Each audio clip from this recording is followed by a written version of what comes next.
Welcome back. Today, we are diving headfirst into Act 4 of Macbeth. And let me tell you, this is it. This is the act where everything accelerates, where the king's paranoia just completely boils over, and his tragic downfall becomes absolutely inevitable.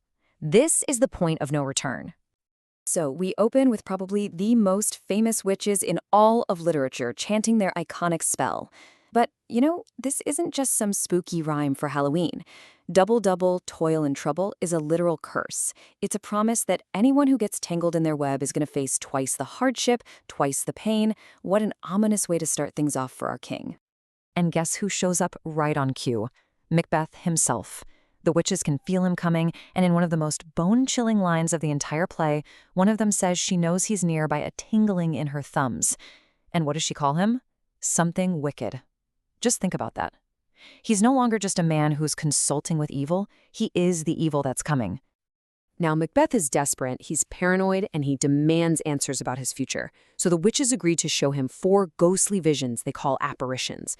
But this is where it gets twisted. Each one of these visions is a masterpiece of deception. They're designed to give him this false sense of security that, in the end, is going to be the very thing that destroys him. So the first vision that rises up out of the cauldron is a man's head, but it's wearing armor.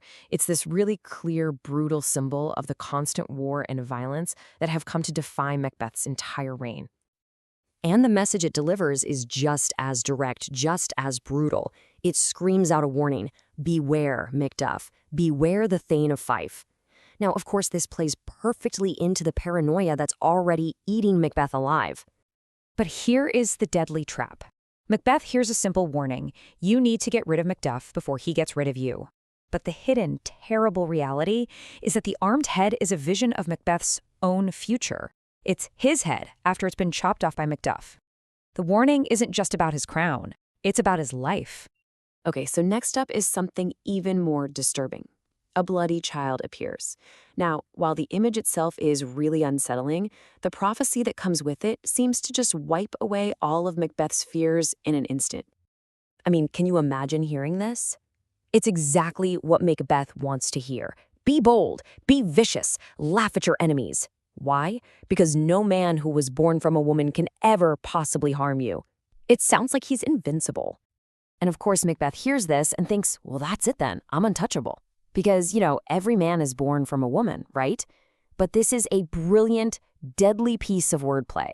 The witches have left a loophole, and it points directly at Macduff, who, as we'll find out later, was delivered by a cesarean section.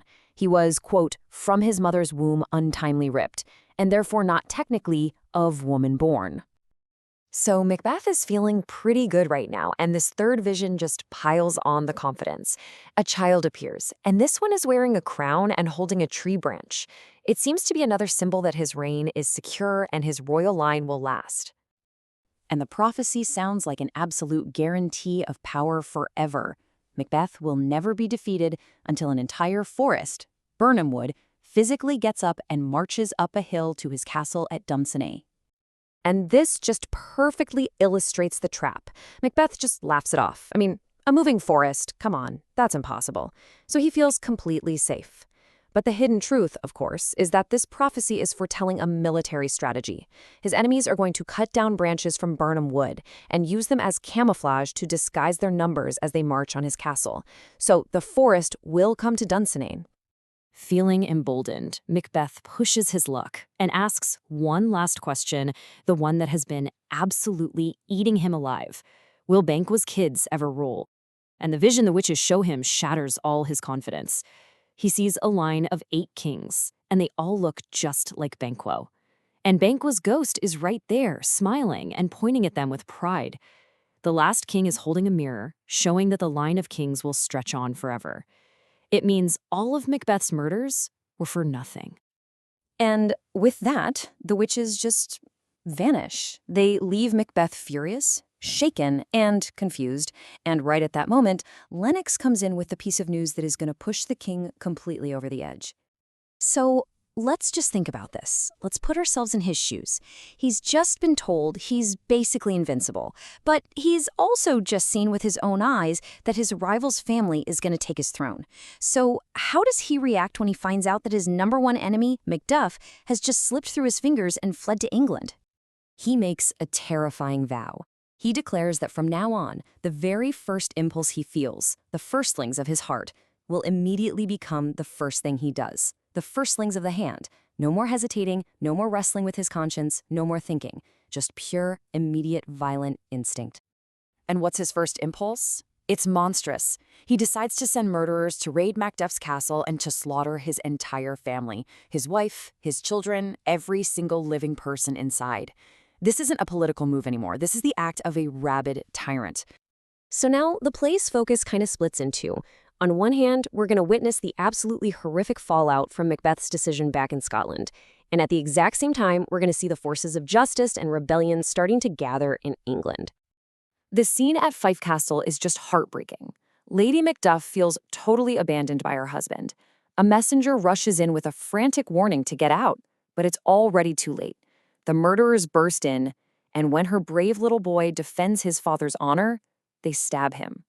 She sees the upside-down world Macbeth has created, where doing evil gets you praise and doing good is a fatal mistake. And then they kill her too. Meanwhile, in England, Macduff finally finds Malcolm, who is the rightful heir to the throne.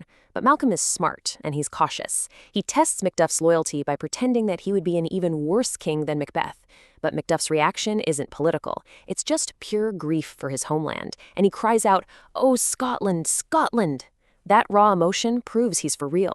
So Malcolm reveals it was just a test and embraces him as a true ally. And just as this new alliance is forged, Ross arrives from Scotland with the most horrific news imaginable. Macduff is completely shattered by grief, but Malcolm helps him channel that grief into pure rage. And right there, in that moment, Macbeth's most brutal, senseless act has created his own personal nemesis, a good man who now has nothing left to lose and a burning, righteous need for revenge. So, let's just pull it all together. What Act 4 really shows us is a man who, in a desperate, frantic attempt to control his fate, becomes the very architect of his own destruction. You see, the prophecies themselves didn't doom him. His violent, paranoid reaction to them did. This table really breaks it down perfectly. Each prophecy was a trap of interpretation. Where Macbeth saw a simple threat he needed to eliminate, there was actually a warning of his own death. Where he heard a promise of invincibility, there was a very specific, deadly loophole. And where he saw an impossible condition for his defeat, he was really being told about a clever military tactic.